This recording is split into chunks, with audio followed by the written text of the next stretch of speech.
não parar, não precipitar e não retroceder. Então dizer para esse cara, sabe quando nós vamos parar? Nunca. Nunca na sua porca vida. Né?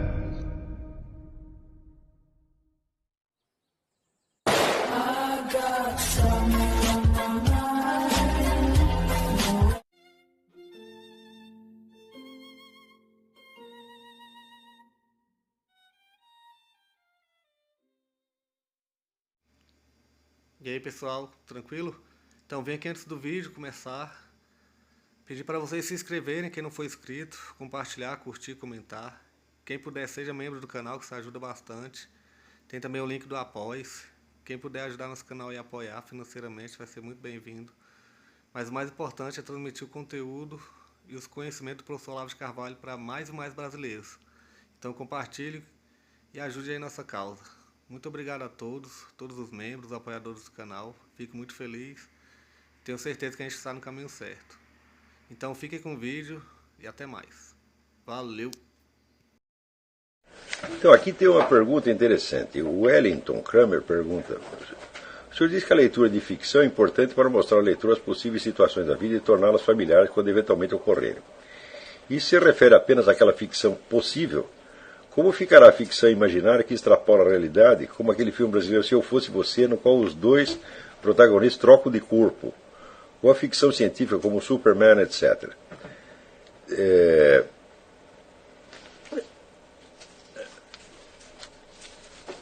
Muito bem. É claro que a imaginação é a única função pela qual nós podemos conhecer o possível. Não é isso? Então, vamos dizer, a função específica dela é isso aí. Acontece, vamos dizer, que a especulação do possível nem sempre se dá sob a forma, vamos dizer, da reprodução exata das imagens literais que expressam o possível. Pode se expressar através de símbolos que o condensem. E, nesse caso, vamos dizer, histórias aparentemente impossíveis podem expressar possibilidades reais. Não é isso? Porém, acontece que nos últimos tempos tem aparecido uma série de histórias, sobretudo no cinema, onde situações que são realmente impossíveis são vividas como se fossem possíveis. Tá certo? E isso aí só serve realmente para paralisar a sua imaginação. Não é isso? Quer dizer, você está entrando na esfera, vamos dizer, de hipóteses tão rebuscadas que você raciocinar sobre elas é realmente uma perda de tempo. Por exemplo, quando tem a história do Exterminador do Futuro, quer dizer, o sujeito que retorna ao passado para modificar retroativamente o seu próprio futuro. Tá certo? Quer dizer, você pode usar isso como uma especulação em torno do problema da responsabilidade. Quer dizer, que se você, em tais ou quais situações, pudesse ter agido de maneira diferente, o que teria acontecido? Não é isso?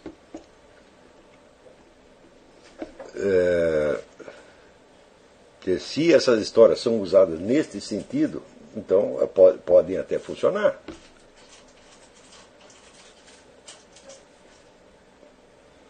Não é isso? Mas você não esqueça que, vamos dizer, é próprio da linguagem poética ela conseguir compactar dimensões da experiência que geralmente aparecem separadas e que só se compactam na linguagem. Se você pega a história do Kafka, do sujeito que acordou e percebeu que tinha virado uma barata, e, bom, isso só acontece na dimensão da linguagem, quer dizer, ele vai juntar numa só frase a consciência humana de poder refletir sobre o seu estado, tá certo? Com a experiência de ser tão desprezível quanto uma barata. Mas a barata não tem essa consciência. Isso só pode, né, vamos dizer, se fundir na linguagem poética propriamente dita.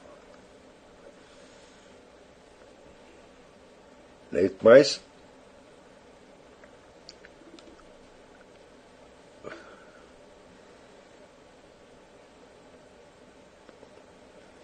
se você pega uma história como a do Superman, o que você faria se você tivesse tais ou quais poderes? Né? Isso você pode raciocinar nesse sentido. Porém, seria mais plausível você fazer isso por etapas, e não você saltar direto do seu estado, vamos dizer, de impotência para um de quase onipotência.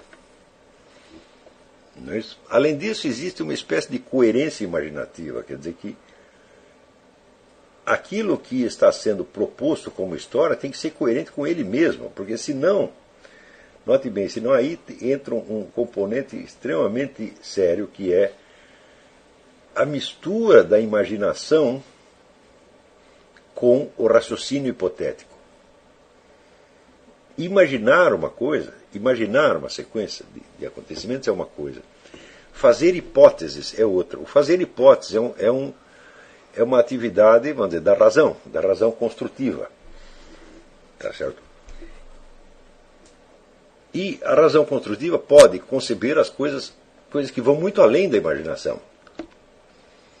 Por exemplo, você, em matemática, você consegue lidar, vamos dizer, com unidades que são inimagináveis. Não é isso? Então, por exemplo, você põe um n elevado a 235. Você pode raciocinar sobre isso, mas você não pode imaginar isso concretamente. Ora, a imaginação, ela trata do mundo da experiência concreta, da experiência real. Seja imaginada de acordo com a memória, ou seja, como as experiências foram vividas mesmo, seja compondo e misturando, como faz, por exemplo, o Kafka, misturando o negócio da autoconsciência humana com o estado de barata. Tá certo? Porém, quando a imaginação ela começa a ser serva do raciocínio hipotético, tá certo? Ela perde vida, ela começa a ficar uma coisa artificiosa apenas. E se você se acostuma com essa linguagem artificiosa, você perde a sua capacidade expressiva.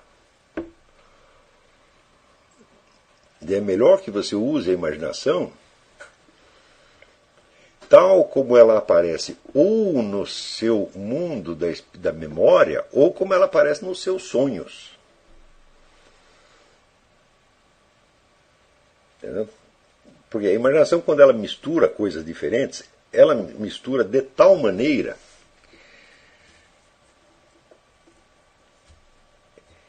que ela consegue expressar compactamente coisas que estão muito afastadas entre si, mas cuja junção faz sentido. Como no exemplo da barata que eu estou dando. Tá certo? Porém, o raciocínio hipotético consegue conceber coisas que não fazem o menor sentido. Que são puras construções mentais. Tá certo? E que escapam da expressividade da experiência humana, seja a experiência real, seja a experiência imaginária. A maior parte do que hoje se faz com pretexto de ficção científica, tá certo? Ou de filmes de horror, é exatamente isso. É forçado demais, é artificioso demais. Quer dizer que ele não tem nada a ver com a experiência humana, nem interna, nem externa. São meras hipóteses racionais coloridas de imagens. Você inventa a hipótese e depois você coloca uma imagem em cima. Então, perde a força simbólica e se torna mera alegoria. Você está entendendo? O que é alegoria? Alegoria é uma imagem inventada para dizer alguma coisa que podia ser dita de outra maneira. Está compreendendo? Ora, a verdadeira linguagem poética, ela consegue dizer coisas de tal modo que você não conseguiria dizer de outra maneira. Então, é melhor você conservar essa linguagem imaginária, linguagem literária, para aquelas coisas que não podem ser ditas de outra maneira. Estão compreendendo?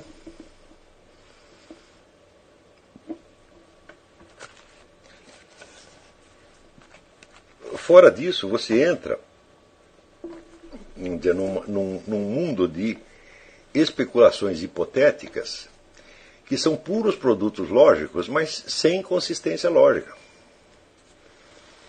Então eles não têm, de fato, não têm persuasividade. Note bem que quando você assiste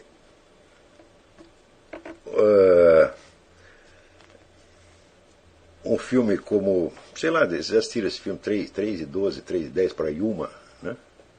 Passou recentemente, né? Com esse Russell Crowe, né? E tem todo aquele problema, vamos dizer, do menino com o pai, aquele drama humano todo, né? Você vivencia aquilo como se estivesse efetivamente acontecendo. Mas quando você assiste o Super-Homem, o que acontece?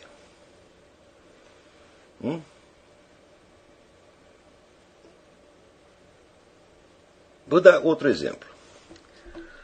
Você assiste o Senhor dos Anéis. Você assiste o 3 e 10 para Yuma, você assiste o Senhor dos Anéis e assiste o Super-Homem. No primeiro caso, você está vivenciando como se fosse um drama real. Você sabe que não é real, mas você faz a suspension of disbelief, a suspensão da descrença, e você vivencia aquilo como se fosse um drama real, portanto, com os valores morais reais envolvidos e as emoções respectivas. Não é isso? Quando você assiste O Senhor dos Anéis, você vivencia como se fosse um sonho.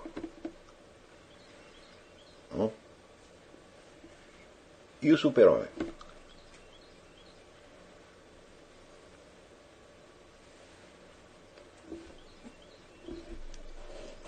Ele não pode ser um sonho porque ele parte de uma premissa logicamente inventada.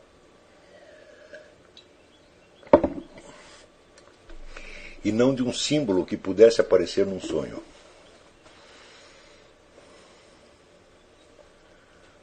O Super-Homem, vamos dizer, tal como ele aparece na história, com aqueles poderes específicos, né, e aquelas limitações específicas, não.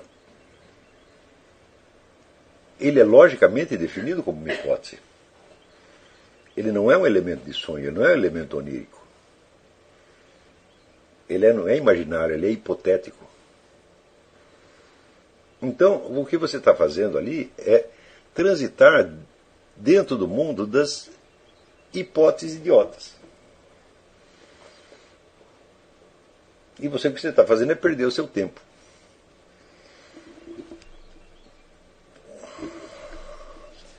Agora, isso não se refere a todas as histórias de ficção científica. Não é isso? Por exemplo, eu assisti um filme, muito tempo atrás, um filme de um cineasta russo, um filme chamado Solaris. Solaris era um planeta onde de repente apareciam pessoas do nada. Elas apareciam, depois elas desapareciam. E com o tempo você vai vendo o seguinte, que o planeta ele é como se fosse um cérebro gigante que ele transforma em pessoas reais as pessoas que você imagina. Então, se o sujeito está pensando na mulher dele, que ficou no planeta Terra, aparece a mulher. Só que não é a mulher, é uma imagem criada pelo... Eu digo, bom, isto não é uma hipótese, esta confusão entre o imaginário e o real é própria do imaginário. Quer dizer, ele está expressando aquele verso do Heinrich Heine, eu sou a ação dos teus pensamentos. Então este é um símbolo que tem uma força tremenda. Está compreendendo?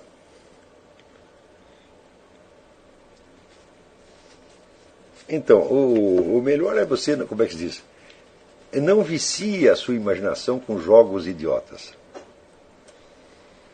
Né? Tenta ficar ou no mundo do que você imagina como real, do que você concebe como real, como realmente possível, no mundo onde existencialmente admissível, ou tenta ficar dentro da linguagem onírica, a linguagem dos mitos, lendas, etc, etc. Você vê que quando a imaginação está muito logicamente estruturada, tem treta aí no meio. Né? Porque é próprio da linguagem onírica e da linguagem dos mitos, tá certo?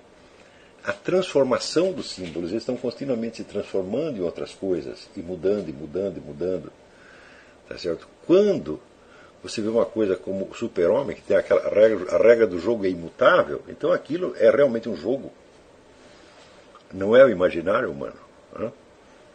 Quer dizer, o sujeito inventou uma regra de jogo e em seguida a preencheu de imagens. Então você tem o direito de perguntar, mas por que eu devo jogar esse seu jogo? O que eu vou ganhar com isso?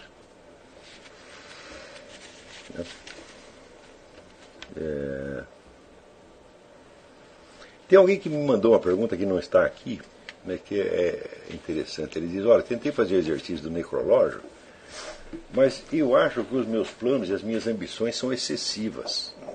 São pretensiosas demais. Tá? Então, o que eu faço? Eu digo, olha, você vai fazer a seguinte coisa.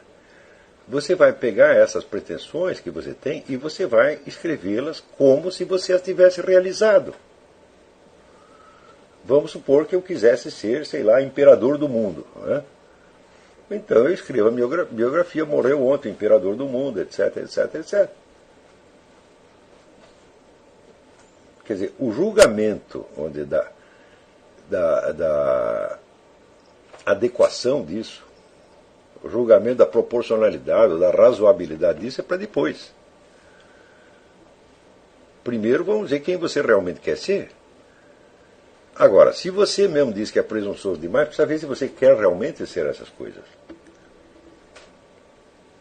Então, esse exercício do necrológio é um exercício de sinceridade.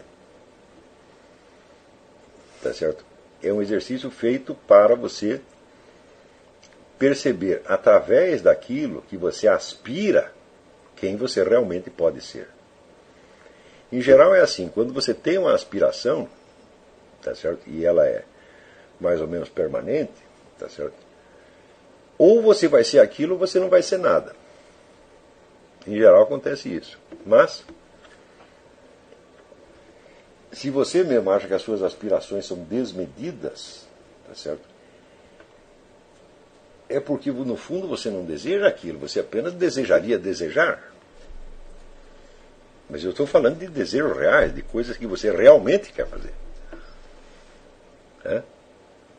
E que, se você não fizer, você vai considerar que a sua vida foi perdida. Então, eu estou dizendo, você pegue dentro de você o que existe de melhor, que você gostaria de ver realizado, e que você, se morrer depois de fazer essas coisas, você, por assim dizer, morra satisfeito. Se você mesmo considera que as suas ambições são excessivas, provavelmente é porque você considera que dá perfeitamente para viver sem realizá-las. Então, tem esses dois lados. Quer dizer, por um lado, você tem que levar a sério o que você deseja. De outro lado, você tem que ver se você realmente leva a sério isso. Entendeu? Quer dizer, a sua carta, eu não sei, não lembro o nome da pessoa, mas também, como é uma coisa íntima, é melhor nem dizer o nome. Mas ele vai saber de quem que eu estou falando. Esta sua dúvida mostra que você está tendo uma dificuldade de falar sinceramente com você mesmo. Né? Porque se você disser assim, eu quero ser um gênio das artes, um gênio da ciência, um gênio da filosofia, eu falo, bom, qual é o problema?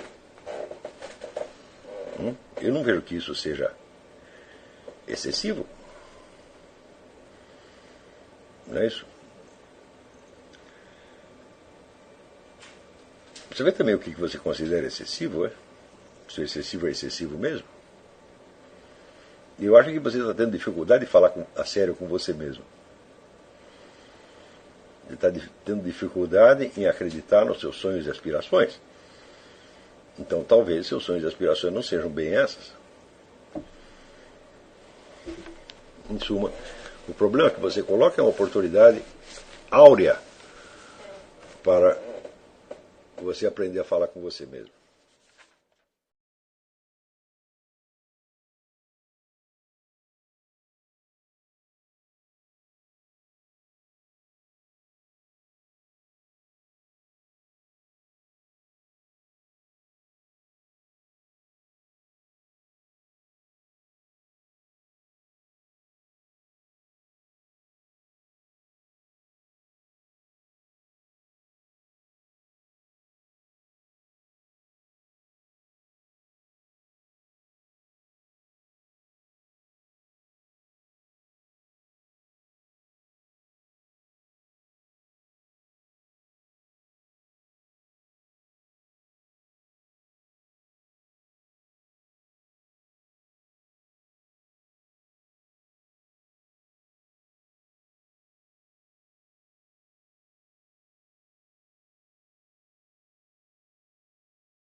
Chegamos a mais um final de uma aula, de um vídeo. Espero que tenham gostado.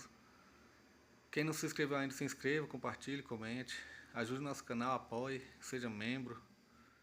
E ajude o nosso canal a chegar a cada dia a mais brasileiros que precisam muito do conhecimento do professor Olavo de Carvalho. Então é isso aí, fique com Deus, até o próximo. Valeu! Então é isso aí, pessoal. Que é o nosso canal. Que são alguns livros que eu já li. A maioria foi doação, mas alguns eu adquiri, professor Olavo de Carvalho. Alguns livros se perderam aí que eu emprestei, professor Alexandre Costa. A Bíblia Sagrada.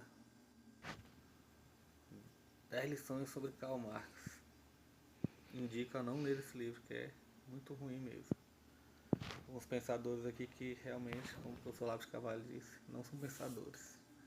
Valeu, tamo junto aí. Apoie nosso canal, seja membro.